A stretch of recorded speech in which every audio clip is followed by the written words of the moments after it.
Bah, j'ai toujours aimé, tous les animaux, en fait, toujours, n'importe quelle bestiole et en fait, je sais pas, le cheval, c'est venu comme ça. J'ai demandé à mes parents si je pouvais monter à cheval. Ils m'ont dit: «Non» parce que, bah, c'est un budget, hein, quand même assez conséquent et un jour, il y a un copain pour mon anniversaire qui m'a offert un bon pour une séance à cheval et ça a commencé comme ça et ça a jamais fini. C'était pour mes 7 ans et j'ai commencé à monter à cheval, à 8 ans. Et ben, du coup, j'ai continué à monter dans ce centre équestre, pendant presque 10 ans. Pour mes 13 ans, donc en 2006, mes parents m'ont offert mon premier cheval, que je leur avais un peu demandé. Ils m'ont dit: «Oui, bah, attends, prends du niveau, apprends à t'occuper d'un cheval». Parce que bon, c'est quand même une responsabilité, surtout à 13 ans. Du coup, ils m'ont offert mon premier cheval pour mes 13 ans et du coup, j'ai un peu commencé c'est comme ça que j'ai commencé à monter en liberté, parce que travailler tout ce qui est en liberté, parce que étant tête en l'air, j'oubliais toujours les clés de mon casier. Du coup, j'avais toujours qu'un licol pour me monter ma jument. Et, du coup, c'est comme ça que j'ai commencé du coup à un peu toucher à la liberté, partir en balade comme ça avec ma jument qui marche à côté de moi, sans prendre la tête de quelques techniques que ce soit, j'ai pas suivi de technique pignon, de technique la sens à cette époque-là, ça me passait au-dessus de la tête. Et c'est en 2008 donc que j'ai changé de centre équestre parce que je voulais un peu faire tout d'obstacles. Du coup, j'ai commencé comme ça faisait presque donc 10 ans que je montais à cheval et que j'avais jamais vraiment passé d'obstacles parce que là où j'ai commencé à monter, c'était pas vraiment l'objectif, c'était plus endurance, randonnée, donc l'obstacle c'était pas. Et, du coup, à partir de là, donc j'ai commencé un petit peu plus à gratter au niveau de l'obstacle, un peu plus en dressage, un peu plus poussé. Et c'est en 2011 que j'ai arrêté complètement le club, parce que c'est plus du tout ce qui correspondait à ma recherche. J'ai commencé à rencontrer des gens qui avaient une équitation différente. Et là, du coup, là, c'était une révélation pour moi et je me suis dit, waouh, enfin, je me suis rendu compte que je faisais n'importe quoi avec mes chevaux parce que je m'étais mis à leur mettre des museroles croisés, des morts plus forts, des enraînements parce que bah, je voyais tous mes copains faire comme ça. Alors je me suis dit, bon, bah, j'ai suivi bêtement, j'avais 15 ans. Et, du coup, depuis, voilà, j'ai suivi un peu différentes méthodes, notamment celle de Philippe Carle, du coup, qui m'a orientée vers une équitation plus dans le sens du cheval. Et après, j'ai un peu en autodidacte par la suite. J'ai fait un petit peu à ma sauce en piquant un peu chez tout le monde. Et c'est comme ça, du coup, que j'en suis arrivée là où j'en suis maintenant. Alors ça, le travail des jeunes chevaux, ça a commencé en 2013. J'ai rencontré sur Facebook Céline Groc, donc de l'élevage Bel Air à Diolfi, qui élève des poneys français de selle, donc des poneys de sport. Et on a bien accroché, on avait la même idée du travail du cheval, la gestion du cheval, qui vive au pré, un troupeau. Et du coup, elle m'a proposé une petite ponette à débourrer. Et elle m'a dit, voilà, je te la laisse de moi, tu fais ce que tu tentes de faire. Et c'est parti comme ça. Ça a été vraiment... Après, je l'ai récupérée un an après pour la travailler. Et vraiment, ça a été juste une révélation de me dire, bah, de former les chevaux, c'est vraiment... ça n'a rien à voir avec quand on récupère un cheval qui a déjà été travaillé. Bah là, tout est plus facile. Quoi. Le cheval, il te connaît, tu as mis tes propres codes dessus, ta propre méthode. Et vraiment, c'est... Ouais, moi, j'ai adoré. Et depuis, ouais, j'ai vraiment pas arrêté les jeunes chevaux. Brunette Jo, elle, c'est une petite jument que j'ai récupérée en laboratoire. Donc, c'est une trotteuse. Et en fait, ce que je récupère des trotteurs de laboratoire de manière un peu régulière. Du coup, je les récupère par lot. Et elle, c'est le dernier lot que j'ai acheté. Et que j'ai eu par hasard un peu celle-là, parce que en fait, le pré où on est allé, c'était pas le bon pré. Mais j'ai dit quand même que. Pourtant, elle était pas très jolie. Elle avait 4 ans, son gros poil d'hiver, elle était pas bien jolie. Mais j'ai dit, tiens, celle-là, je la veux bien. Donc, voilà, donc en mai, je l'ai récupérée. Je l'avais réservée donc cet hiver.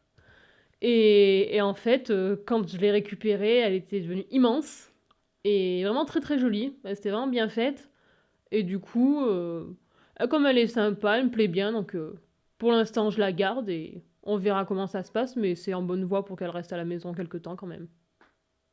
Donc moi, pour débourrer les chevaux, en fait, ce que je fais, c'est que je passe déjà un peu de temps d'observation à les regarder au pré, déjà voir le caractère, s'il est plutôt à dominer les autres, à être dominé, pour voir déjà un peu comment moi je vais l'aborder, parce qu'un cheval qui va essayer de prendre le dessus ou qui va être plutôt craintif, on va pas l'aborder de la même façon, parce que c'est un coup à soit lui faire peur, le contrarier, ou que ça soit dangereux, parce qu'aborder un cheval très dominant, un peu trop franchement, moi, j'ai jamais eu ce cas, mais j'ai bien vu Vaya au début, elle m'a foncé dessus, et c'était c'est moi qui décide, toi t'es rien pour moi.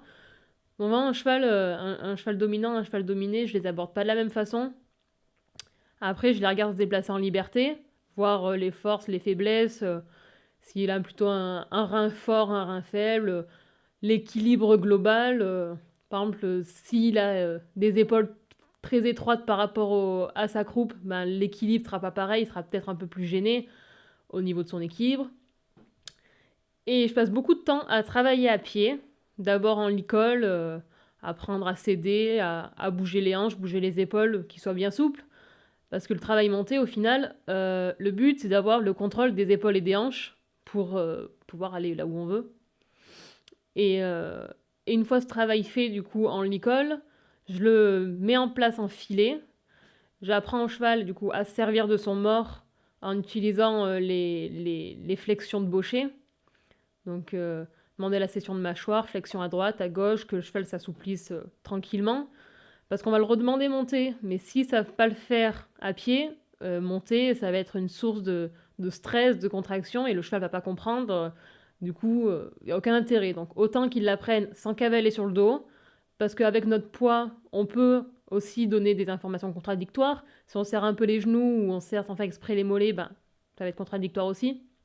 Du coup, déjà sans la contraction à cheval, donc le cheval, le poulain comprend mieux. Et une fois donc j'ai mis en place ça, donc je mets en place la selle, enfin le surfait, puis la selle, puis les étriers pour que le cheval vraiment il assimile toutes les étapes. Et en général, en fonction de l'âge du cheval, si je les débourre jeunes, donc vers 3 ans et demi, 4 ans, en fonction du cheval, je commence à débourrer en licol parce qu'ils ne sont pas toujours prêts à accueillir un mort dans leur bouche. La bouche est trop jeune, souvent du coup je débourre en licol d'abord. Après, j'intègre le filet parce que moi, dans mon travail de dressage, j'utilise un mors. Après, chacun en extérieur, je vais beaucoup sans mors, il n'y a aucun souci, ils sont tous à ce niveau-là, j'ai pas de souci. Mais vraiment, moi, dans mon travail de dressage, et puis surtout pour des chevaux destinés au commerce, il faut quand même qu'ils soient aptes à être montés avec et sans mors. Et ensuite, je commence tout le travail d'assouplissement. Je vais beaucoup en extérieur, même avec les 3 ans qui viennent d'être débourrés. Je vais beaucoup en extérieur parce que déjà ça leur fait du bien plutôt que de tourner en rond dans la carrière. Au début, ils s'embêtent un peu parce qu'on tourne en rond dans un sens, dans l'autre, on fait rien qui les stimule vraiment.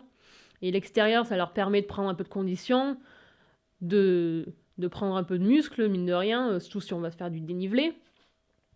Et puis, ça leur apprend à voir l'extérieur, parce que si, encore une fois, des chevaux de commerce, on les vend, et le cheval n'a jamais vu autre chose que la carrière, ça, c'est... Moi, ça, c'est juste pas possible de travailler un cheval sans l'emmener dehors. Juste. Et donc voilà, donc je travaille comme ça, beaucoup d'assouplissement, et j'intègre petit à petit le travail plus de dressage. Je commence toujours en épaule en dedans, sur le cercle, gentiment, après contre-épaule en dedans, et après, petit à petit, je retravaille à pied pour intégrer de nouveaux mouvements. Et après, c'est comme ça que je forme mes chevaux. Donc moi, tous mes chevaux vivent au pré, parce que c'est ma façon de voir les choses. Un cheval, ça doit marcher toute la journée, ça doit pouvoir être dehors avec ses copains, avoir des contacts sociaux. Pour moi, c'est essentiel. Avoir des chevaux bien dans leur tête. Et ils ont tous des abris en dur pour pouvoir se protéger de la pluie ou du soleil. Parce qu'au bout de 3 jours de pluie, un arbre... si on a un grand arbre, à la limite, mais moi, les arbres que j'ai pas de haies suffisantes pour les protéger du vent, de la pluie ou tous les désagréments climatiques. Ensuite, concernant la nourriture, ils sont tous au foin. De temps en temps, ils ont de l'orge, mais sinon tout ce qui est, aliments, industriels, type granulés ou floconnés, ils y ont plus le droit. D'abord, à la base, c'est parce que j'ai ma jument qui fait de la dermite, donc tout ce qui est facteur allergène, j'ai tout supprimé. Sucre ajouté aussi, ça a augmenté les démangeaisons, donc je ne donne rien de tout ce qui est friandises, tout ce qui est industriel avec des sucres ajoutés, ça de toute façon chez moi c'est interdit, d'un point de vue santé, c'est pas possible. Et puis je me suis rendu compte avec le temps, d'avoir retiré ça, ils sont vachement moins agressifs, quand je distribue l'alimentation. Ils attendent chacun dans leur coin, que quand c'était le granule industriel, c'était vraiment, ils s'agressaient les uns envers les autres parce que bah, c'est comme les humains, l'addiction au sucre. C'était juste pas gérable quand on les nourrissait. Et donc aussi tous mes chevaux sont pieds nus. Ça m'est venu en fait, pas vraiment au début, pas par conviction au début, c'est juste que mon ancien maréchal, quand j'étais gamine, m'a dit bah, ta jument elle a des bons pieds, tu perds de l'argent à la faire ferrer, donc ça sert à rien de la faire ferrer. Voilà, j'avais 15 ans, ok, ben si tu le dis, c'est toi le professionnel, je t'écoute. Moi ça me pas. Puis au bout de quelques années quand même, j'ai commencé un peu à m'intéresser aux pieds nus à proprement parler, pas juste un cheval sans fer, mais vraiment un cheval pieds nus avec un entretien régulier. Et je me suis rendu compte avec Atina, qui était très mal ferrée, avec énormément de talons, parce que les chevaux espagnols, beaucoup de maréchaux les ferrent avec énormément de talons pour leur faire monter les genoux, qui est un défaut en soi, mais qui apparemment serait recherché chez les Espagnols. Et à partir du moment où elle est passée sans fer, ça a été, elle a retrouvé des allures normales, d'un cheval normal. C'est des allures plutôt rasantes, et c'est vrai que moi qui fais du saut d'obstacle, je recherche pas des allures. C'est pas utile, un cheval qui brasse beaucoup d'air et qui couvre pas de terrain, c'est inutile pour moi. Et à partir du moment où j'ai enlevé les fers, ça a été vraiment. La jument était beaucoup plus posée dans son travail, elle prenait le temps de poser ses pieds. Et maintenant que les pieds ont commencé vraiment à se faire, les glomes ont commencé vraiment à s'écarter, les talons à s'ouvrir, c'est plus du tout la même chose. Elle marche partout sans problème. Et donc tous mes chevaux sont pieds nus. Et j'entretiens moi-même, je pars moi-même mes chevaux. Et je vois la différence. Et je trouve ça hyper intéressant de gérer les chevaux entièrement. C'est pas juste de la vanité, c'est vraiment que moi, ça m'intéresse énormément de voir l'évolution et de me dire, bah, c'est moi qui ai réussi à amener mes chevaux à être mieux dans leurs pieds. Et, euh, et moi, je trouve ça essentiel parce qu'un cheval qui a mal aux pieds, c'est comme nous. Si on a mal aux pieds, on a mal aux genoux, on a mal à toutes les articulations, on a mal au dos. Et on a beau faire venir tous les meilleurs ostéos du monde, si le cheval a mal aux pieds, qui est bien dans ses pieds, ben, il peut pas être performant. Et pour moi, c'est essentiel d'avoir un cheval bien dans ses pieds. Euh, voilà, il y a juste. C'est ma conviction, je l'impose à personne. Et, et voilà.